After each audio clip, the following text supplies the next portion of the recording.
Mazliet dzirdēju, prezidents runāja par valsts drošību. Bet ziniet, kas vēl ir valsts drošība? No tā vienotā tauta. Tā tauta, kura nekašķējās. Tā tauta, kura nezākājās. Tā tauta, kura neapsaukājās. Un tā tauta, kas viens otru atbalsta. Jā, mēs esam naski ziedotāji. Bet cik naski mēs esam atbalstīti brīžiem pašu tuvāko? Nu jā, to jau neviens neredz. Kāpēc bērnam jāsaka, tu varēji labāk? Nē, nu tu dari tālāk, būs vēl labāk. Pat divus vārdus var pateikt ar dažādu intonāciju un pilnīgi citam nozīme ir. Kā var būt drošība ģimenē, ja tur ir vardarbība? Kā var būt drošība valstī, ja mums labā roka nezin, ko kreisā dara? Un viena daļa ir tie rūcēji un pukstētāji un čīkstētāji. Nu, tas ir bīstami. Un tas ir ļoti bīstami. Tā ir mūsu nākotne. Es redzu vienu lietu. Viss sākas ar disciplīnu un kārtību, tad sāksim no bērndārza un skolas, ar formām, ar disciplīnu. Ja grib, lai mums tiešām izaug un tie bērni atrauga, paudze, kas spēj aizsargāt savu valsti, kas spēj būt labi policisti, kurus var ieraudzīt un cienīt. Mums, ak, Dievs, nu porziņš, nu ko tad viņš tādu ir izdarījis? Man viņš ir ļoti žēl. Tas ir viņu ģimenes bizness, kāds tur sakars valstī.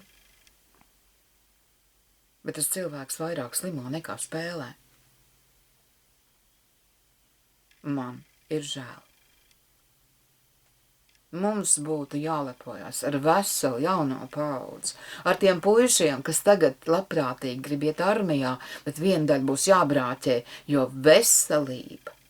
Agrāk nelaime bija, toreiz bija laime, kad bija jāiet ar armijā uz 25 gadiem plakanā pēdu, tad izbrāķēja. Nu, tagad neiet runa par plakano pēdu, iet runa par daudz nopietnākām kaitēm. Nu, būs jārevidē lielveikali. Ļoti. Un jārunā par sabalansētu uzturu. Nu, dietologiem darbs ir ļoti daudz. Ja kāds viņās ieklausās, tad jau pavisam labi. Es uzskatu, un man ir pieredze ar onkoloģiju. Galā man vīrs nodzīvoja 22 gadus, un es pati pētīju šīs slimības slimniekiem ļoti svarīgi, ko viņi ēd un ko viņi nedrīkst ēst, sevišķi ķīmijterapijas laikā. Par to ir jārunā. Nevar tā vispārīgi, jo mēs katrs esam savādāks. Un tik un tā ir cilvēki, kurus nevar glābt. Un tagad arī nokrīt un nav cilvēka, jauna, un tur neko nevarēja darīt. Tā ir tā lieta, kā liktenis. Šorīt tirgu sieviete pērk rozi, un es teiktu, labāk to rozi nekā neruzauzi aptiekā. Ne, ārsts izraksta, es nepērku, es nedzeru, viņi manu mammu novāca, tie viņi dakteri. Bet tai mammai bija pār 80, un neviens neko nenovāca. Kāpēc šis laiks ir tik dīvains, ka viena daļa grib būt mūžīgi, bet tā jau nenotiek. Man ir skumji, ka vienai daļai tik maz prāta. Man tiešām ir skumji. Es reti skumstu. Es vairāk atrodu to priecīgo galu. Ja nav pa ko, pa sevi pasmējos. Arī labi. Ir jāprot dzīvot. Ir jāprot mīlēt. Ir jāprot laist vaļā. Tas ir ļoti svarīgi. Nu jā, kā nesen dzirdēju,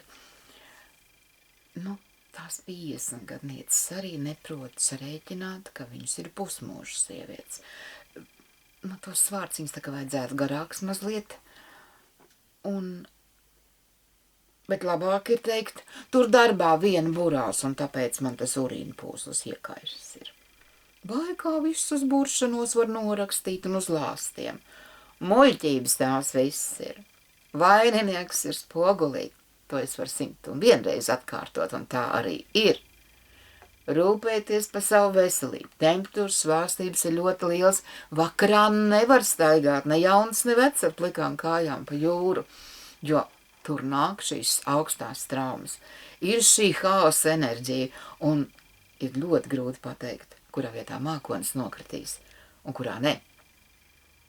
Nu, mūsu kurzemnieks šogad labāk Dievs mīl. Mums tas lietiņš tāds mīļš, tāds lēns. Paldies!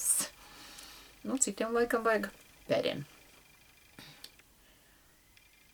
Dievu likumi.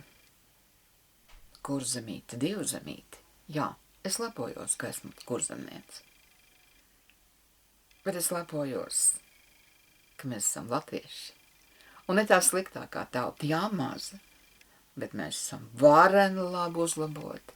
Mums ir tik daudz ģenētiski uzlaboti individu, kā teikt, zinātniskā valodā, jo parādiet man vienu tīri latvieti, es kaut kā neredzu. Tad beidziet cilvēkus vērtēt pēc izskata, tas neko nenozīmē. Un kur nu vēl pēc uzvārda var partijas piederības? Skatieties cilvēkiem acīs un mēģiniet ieraudzīt cilvēku dvēseli. Un tur ir viss. Droši uz priekšu, meklējiet radniecīgās dvēseles, meklēsiet, satiksiet. Atā.